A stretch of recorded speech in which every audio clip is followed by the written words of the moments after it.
তুই খামখেয়ালি করলি। আমার রায় শোন, আমার রায় হচ্ছে 3 তালাকে তোর বউ তালাক, বাকি 97 তালাক তোর পিঠের উপরে পড়বে। দিছে কয়টা? এবার স্ত্রী কাঁদতে কাঁদতে এসে বলে, আমিরুল মুমিনিন দেখেন আমার স্বামী আমারে রেগে মেগে 100 তালাক দিছে। ওমর ফারুক বললেন ধরে নিয়ে এটা নিয়ে আসা হলো। ওমর ফারুক বললেন কয়টা তালাক দিয়েছো? কয় 100টা। কেন দিছো? কয় মাথা গরম ছিল।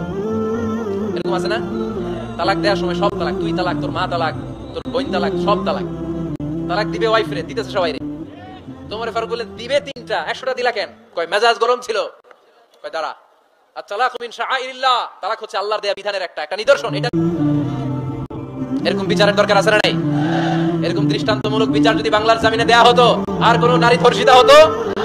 আর কোন নারীকে অ্যাসিড মারা হতো? আর কোন নারী যৌতুকের জন্য কান্না করতো? একটা আমল লাগবে, বেশি না। কয়টা লাগবে? তিনি গভর্নর সিস্টেম চালু করেছিলেন, গভর্নর সিস্টেম, ইসলামিক স্টেট।